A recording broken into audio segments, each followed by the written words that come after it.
காதுல பட்ஸ் போடலாமா வேணாமான்றத பத்தி தான் இந்த வீடியோல நம்ம பார்க்க போறோம். நம்மள நிறைய பேர் என்ன நினைக்கிறோம்னா, காதை வந்து நம்ம அடிக்கடி கிளீன் பண்ணணும். காதுல அழுக்கு சேருது சார், நான் டெய்லியும் கிளீன் பண்ணணும் சார். நான் குளிக்கும் போதெல்லாம் நான் வந்து கண்டிப்பா வந்து பட்ஸோ ஏதோ போட்டு நான் கிளீன் பண்ணுவேன் சார். இன்னும் சில பேர் என்ன பண்றாங்கன்னா, அவங்க வந்து பின்னு வச்சு கிளீன் பண்ணுவாங்க. சில பேர் என்ன பண்ணுவாங்க, நம்ம லேடிஸ் யூஸ் பண்ற ப்ரோச் வச்சு கிளீன் பண்ணுவாங்க. ஸோ இந்த மாதிரி கிளீன் பண்றது ரொம்ப அவசியமா அப்படின்னு கேட்டிங்கன்னா கட்டாயம் கிடையாது. இந்த மாதிரி கிளீன் பண்றதுனால நிறைய பிரச்சனைகள் கண்டிப்பா ஏற்படும். சரி, இந்த காதுல இருக்கிற அழுக்குன்னு சொல்றாங்கல்ல, இதை பத்தி நம்ம பார்ப்போம்.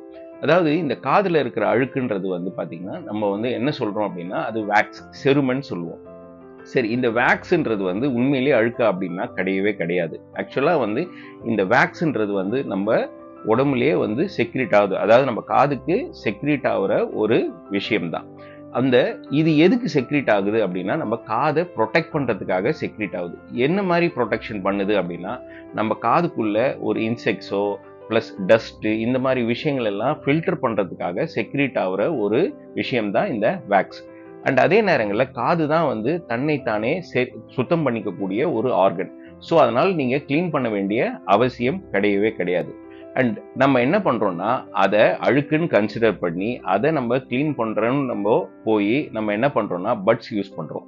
இந்த மாதிரி பட்ஸ் யூஸ் பண்ணும் போது என்ன பிரச்சனை இருக்கும்னா, இந்த வேக்ஸை வந்து நம்ம இன்னும் டீப்பா உள்ள நம்ம தள்ளிடுறதுக்கும் வாய்ப்பு இருக்கு. அண்ட் அதே நேரங்கள்ல நீங்க கொஞ்சம் கவனக்குறைவா நீங்க அதை யூஸ் பண்ணும் போது உங்களுடைய காதுடைய ஜவ்வு, அதாவது இயர் ட்ரம் சொல்லுவோம் பாத்தீங்களா, அதை நீங்க டேமேஜ் பண்றதுக்கு நிறையவே வாய்ப்புகள் இருக்கு. அந்த மாதிரி நீங்க டேமேஜ் பண்ணிட்டீங்க அப்படின்னா நீங்க என்ன ஆகும்னா, அது உங்களுடைய ஜவ்வு கிழிஞ்சிச்சுன்னா உங்களுக்கு அது ஆப்ரேஷன் வரைக்கும் போயிடும். அண்ட் உங்களுக்கு ஹியரிங் லாஸ் ப்ராப்ளமும் கண்டிப்பா வரும். அண்ட் அதனால வந்து நீங்க வந்து கண்டிப்பா காதுல பட்ஸோ பின்னோ ப்ரோச்சோ இதெல்லாம் கண்டிப்பா நீங்க வந்து போட்டு கிளீன் பண்ண வேண்டிய அவசியம் கிடையாது.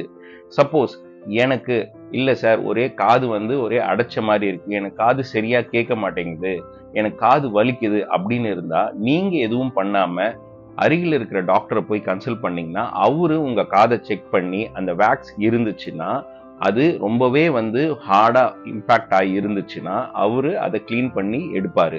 அதுக்கு பதிலா நீங்க போய் நீங்க அதுல காதுல கையை வச்சீங்கன்னா என்ன ஆயிடும்னா, இது ஒரு ப்ரொடெக்டிவ் மெக்கானிசம் நான் சொல்லியிருந்தேன்ல, அப்போ நீங்க அதுல கை வச்சீங்கன்னா இன்னும் அது அதிகமா செக்ரீட் ஆகும். ஏன்னா நமக்கு ஏதோ ஒரு ஆபத்து வருதுன்னு சொல்லிட்டு நம்ம உடம்பு அதிகமான வேக்ஸை செக்ரீட் பண்ணி இன்னும் அது அதிகமாக தான் ஆகும். ஸோ இந்த வீடியோ மூலியமா நான் சொல்றது என்னன்னா, காதுல இருக்கிற வேக்ஸை நீங்க கிளீன் பண்ண வேண்டிய அவசியம் கிடையாது.